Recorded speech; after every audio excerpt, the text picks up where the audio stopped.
नमस्कार साथियों, पृथ्वी दर्पण न्यूज चैनल में स्वागत है। उसका एक स्पेशल एपिसोड भ्रम तोड़ो समाज जोड़ो का तीसरा भाग है। आज हम तीसरे भाग में वैश्य समाज का विवरण करेंगे। प्रथम भाग में ब्राह्मण, द्वितीय भाग में क्षत्रिय और तीसरे भाग में वैश्य वर्ण व्यवस्था का हम आपके समक्ष वर्णन करेंगे। तो आओ बढ़ते हैं आज के तीसरे भाग, समाज धर्म तोड़ो समाज जोड़ो के तीसरे भाग की ओर। वैसे तो बहुत से ऐसे क्रांतिकारी वीर योद्धा हुए हैं जिन्होंने मां भारती के लिए अपना सर्वत्र न्यौछावर किया है। अनेक कितने गुप्ता और कई ऐसे वर्ण वैश्य वर्ण के गोत्र के समाज के लोग हैं जिन्होंने अपने निजी जीवन से ऊपर उठकर देश धर्म संस्कृति के लिए, पर्यावरण प्रकृति के लिए कार्य किया। तो उन सभी का नाम ना लेते हुए, सबकी कथा ना करते हुए हम महाराजा अग्रसेन की कथा आपके सामने रखना चाहते हैं। आशा ध्यानपूर्वक सुनेंगे और उस पर आप चिंतन मंथन करेंगे। धार्मिक मान्यता अनुसार उनका जन्म सूर्यवंशी महाराज वल्लभ सेन के अंतिम काल और कलयुग के आरंभ में ही आज से 5143 वर्ष पूर्व हुआ था, जो कि समस्त खांडोप्रस्थ बल्लभगढ़ अग्र जनपद ब्रैकेट में है आज की दिल्ली, बल्लभगढ़ और आगरा के राजा थे। उनके राज में कोई दुखी या लाचार नहीं था। बचपन से ही वे अपनी प्रजा में बहुत लोकप्रिय थे। वह एक धार्मिक, शांति दूत, प्रज्ञा वत्सल्य, हिंसा विरोधी, बलि प्रथा को बंद करवाने वाले, करुणानिधि, सब जीवों से प्रेम स्नेह करने वाले दयालु राजा थे। बल्लभगढ़ और आगरा के राजा बल्लभ के ज्येष्ठ पुत्र सूर्यसेन के बड़े भाई थे। महाराजा अग्रसेन भगवान राम के पुत्र कुश के 14वीं पीढ़ी के थे। 34वीं पीढ़ी के थे। 15 वर्ष की आयु में अग्रसेन जी ने पांडवों के पक्ष से महाभारत युद्ध लड़ा। भगवान कृष्ण ने टिप्पणी की है कि अग्रसेन कुलयुग में 6 पुरुष अवतार होंगे जो जल्द ही द्वापर युग की समाप्ति के बाद आने वाले हैं। अग्रसेन और सौरवंश के एक वंश राजा थे जिन्होंने अपने वैश्य राजा थे जिन्होंने अपने लाभ के लिए वनी का धर्म अपनाया था। वस्तुवत अग्रवाल का अर्थ है अग्रसेन की संतान या अग्रवा के लोग। प्राचीन में एक शहर हरियाणा क्षेत्र में हिसार के निकट कुरुक पंचाला की स्थापना अग्रसेन ने की थी। भातेंद्र हरिश्चंद्र के वृतांत के अनुसार महाराजा अग्रसेन एक सूर्यवंशी क्षत्रिय राजा थे जिसका जन्म महाराजा महाकाव्य काल में द्वापर युग की अंतिम चरण में हुआ करते थे। वे भगवान कृष्ण के समकालीन थे। वे राजा मल्लमदेव के पुत्र थे जो कुश भगवान राम के पुत्र के वंशज थे। वे सूर्यवंशी राजा मानदा के वंशज भी थे। अग्रसेन ने 18 बच्चों को जन्म दिया। उसका अग्रवाल गोत्र अस्तित्व में आया। यहाँ पर 2-3 बातें आपको बताना चाहूंगा। इसमें भी दिया गया है कि क्षत्रिय के सूर्यवंशी के थे। तो घूम फिर के कभी कोई क्षत्रिय, कभी कोई वैश्य, कभी कोई ब्राह्मण, कभी कोई शूद्र, वही घूम फिर के जिसका गुण कर्म स्वभाव श्रेष्ठ है उसी के अनुसार उसमें स्थान देते हैं। और इसमें दिया गया है भगवान राम के पुत्र कुश की 34वीं पीढ़ी। ये भी आपको पहली बार शायद उन्हें सुनने को मिल रही है कि अग्रसेन जी भगवान राम के पुत्र कुश की 34वीं पीढ़ी के वंशज थे। और तीसरी बात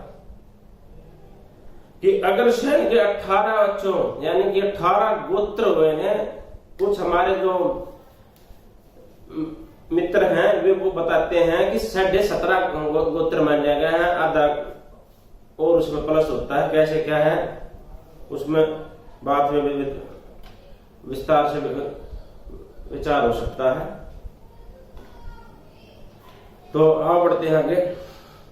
अग्रसेन के राजा नागकुंद की बेटी माधवी के स्वयंवर में भाग लिया। हालांकि स्वर्ग के देवता इंद्र और भी तूफान उबाइस के स्वामी माधवी से शादी करना चाहते थे। उन्होंने अग्रसेन को अपने पति के रूप में चुना। इस वजह से इंद्र उग्र हो गए। यह सुनिश्चित करने का निर्णय लिया कि प्रतापनगर में बारिश नहीं होगी। नतीजन एक अकाल ने अग्रसेन के राज्य को मारा, जिसने तब इंद्र के खिलाफ युद्ध छेड़ने का फैसला लिया। ऋषि नारद इंद्र के पास पहुंचे और अग्रसेन और इंद्र के बीच शांति की मध्यस्थता की। महर्षि गर्ग की सलाह के अनुसार उन्होंने अपने धन और स्वास्थ्य को बढ़ाने के लिए सुंदरवती से विवाह किया।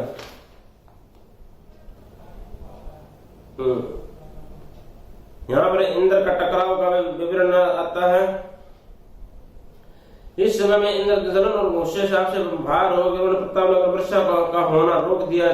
चारों ओर तराई मच गई। लोग अकाल मृत्यु का ग्रास बनने लगे। तब महाराज अग्रसेन ने इंद्र के विरुद्ध युद्ध छेड़ दिया। क्योंकि अग्रसेन युद्ध धर्म लड़ रहे थे तो उसका परिणाम भारी था, जिसे देखकर देवताओं ने नारद ऋषि को मंदिर तो बना दोनों ही के बीच सुलह करवा दी। इसमें इंद्र से टकराव का वर्णन किया गया है और महाराजा अग्रसेन का परड़ा भारी बताया गया, क्योंकि वो धर्म का परड़ा था। जैसे कि कौरव और पांडव महाभारत युद्ध काल में हुआ था कि कौरव के पास 45 लाख सैनिक बताए उसके अनुसार उसमें पांडव वाले पक्ष में बहुत कम सैनिक थे, लेकिन जीत उनके पांडव की, क्योंकि वो धर्म के पक्ष में थे, सत्य के पक्ष में थे, न्याय के पक्ष में थे, मानवता के पक्ष में थे। तो तपस्या। कुछ समय बाद महाराजा अग्रसेन ने बड़े प्रजाजनों की खुशहाली के काशी नगर में शिव जी की घोर तपस्या की, जिसे भगवान शिव ने प्रसन्न होकर मां लक्ष्मी तपस्या करने की सलाह दी। मां लक्ष्मी ने परोपकार हेतु ही ये तपस्या से खुश होकर दर्शन दिए और कहा कि अपना एक नया राज्य बनाया और छात्र धर्म का पालन करते हुए अपने राज्य तथा प्रजा का पालन करे, रक्षा करे। उसका राज्य हमेशा धन दान से पूर्णपत होता है। बहुत सुंदर। अब अगोंडकंड राज्य की स्थापना।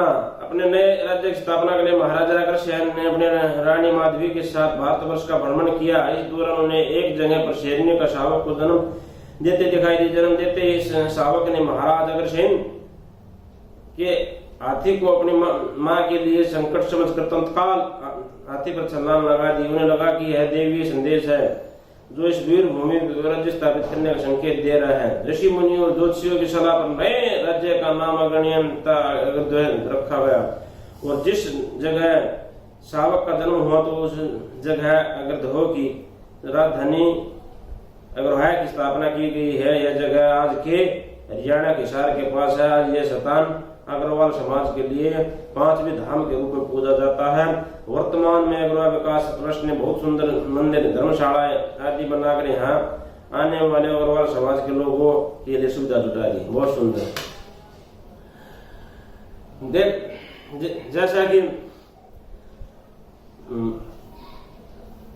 व्यापारी वर्ग को वैसे समाज बोला गया है कि जिससे प्राचीन काल में अपने पेट में अन्न के अभाव को दूर करना, पेट का पोषण पोषण करना, इसलिए इनको पोषक के रूप में भी बोला गया है। तो अब तो बहुत से ऐसे हैं जो व्यापार कर रहे हैं। हर जाति प्रजाति समाज समुदाय के लोग व्यापार कर रहे हैं, लेकिन फिर भी सबसे ज्यादा वैश्य समाज को इसमें गिनती करते हैं तो उसको सर्वप्रथम दृष्टि से देखा जाता है।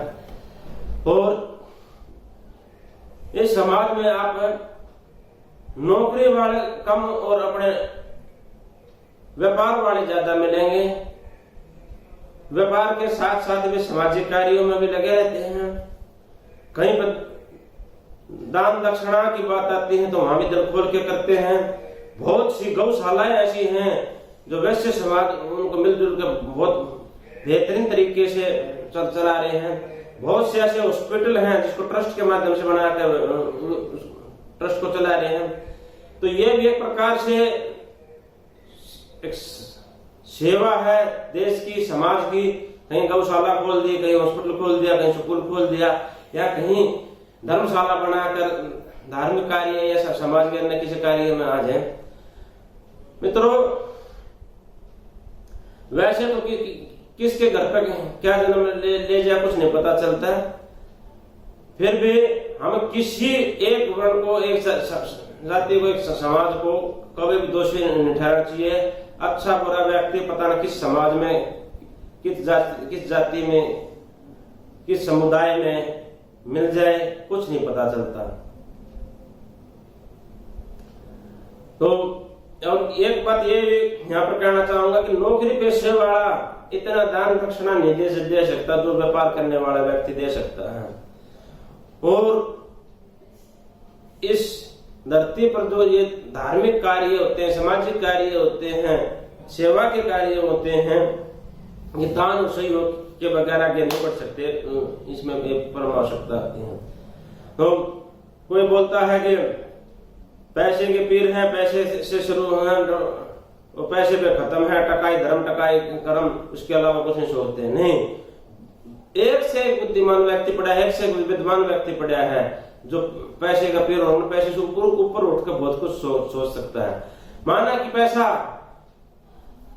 कुछ हो सकता है, बहुत कुछ भी हो सकता है, लेकिन सब कुछ पैसा नहीं हो सकता। आज किसी भी देश के राजघराने का कहानी उठा के देख लो, हर के बवाल मचा पड़ा है। कई उद्योगपतियों के घर में बवाल मचा पड़ा है। जो पैसे वाली प्रसिद्ध हस्तियां हैं वो परेशान हो रही हैं। तो इसलिए पैसा एक जीविका चलाने का साधन है, इसके अलावा कुछ नहीं। इसको आवश्यकता से अधिक इसका संग्रह नहीं करना चाहिए। जितनी आवश्यकता है ईश्वर, प्रकृति, परमात्मा सबको देता है। इंसान के पास जेब भी होते हैं, घर भी होती है, तिजोरी भी होती है, लॉकर भी होते हैं, बैंक भी होते हैं। साल, सदियों, पीढ़ियों के लिए बढ़ता रहता है। वे कहावत भी है, समान 100 वर्षों का और पल की खबर नहीं। उसके बाद भी मानो मन है वो स्वाभाविक है, उसका ऐसी चीजों से घिरा रहता है। लेकिन अगर ईश्वर द्वारा हम अन्य जीव जंतु जानवरों की बात करें तो किसी के पास ना बैंक बैलेंस है, ना जेब है, ना झोला है, ना लॉकर है, ना तिजोरी है, ना संदूक है, कुछ भी नहीं है। लेकिन फिर भी पूरे स्वस्थ है, कोई कमी नहीं है। पानी की, भोजन की आवश्यकता जो होती है मिलती है। सिर्फ मनुष्य संग्रह करता है, मनुष्य ही परेशान रहता है। सारे सुख सुविधा सिस्टम मनुष्य के लिए प्रकृति परमात्मा ने निर्मित किया है, लेकिन मनुष्य फिर भी परेशान है। तो मनुष्य जिसके अंदर देव और दानव, अच्छाई बुराई, सत्य और झूठ, धर्म और अधर्म, न्याय और अन्याय, नकारात्मक और सकारात्मक, ये सारी शक्तियां उसमें अंदर होती हैं। किसको सक्रिय कर ले, किसको शक्ति को आगे बढ़ा ले, किस विचारधारा से चल पड़े, ये तो किसी का कुछ नहीं पता चलता। लेकिन एक सच्ची जानकारी, ज्ञान, एक विद्या, शिक्षा, संस्कार, ये सब चीज तो हमें सब लोगों के पास होनी चाहिए, ताकि हम एक मनुष्य से दूसरे को मनुष्य की भांति मिल सके। एक आदर संस्कार से, सभ्यता संस्कृति से ये मनुष्य की पहचान है। क्योंकि मनुष्य कि ना हड्डियों का कोई मोल है, ना खाल का, ना ढांचे का, किसी का नहीं, ना चेहरे का, ना बालों का, ना किसी चीज का भी नहीं है। मनुष्य के गुणों का मोल है, मनुष्य के विचारों का मोल है, मनुष्य के उद्देश्य वो चाहता क्या है उनका मोल है, वे अनमोल है। तो आज इस भ्रम तोड़ो समाज जोड़ो के तीसरे भाग में से समाज के यहाँ कथा समाप्त करता हूं। और जिन लोगों ने मुझे फोन कर मुझे सचेत कराया, मुझे सावधान कराया है, कमी भी गणवाई है, हौसला बढ़ाया है, उन सभी लोगों का मैं बहुत बहुत धन्यवाद करता हूं। आप यूं ही मेरा मार्गदर्शन करते रहिए, मुझे हिम्मत हौसला ऊर्जा भरते रहिए। मुझे तो कहीं ना कहीं जहां भी रहूंगा वहीं पर अच्छाई सच्चाई की सुगंध फैलानी है।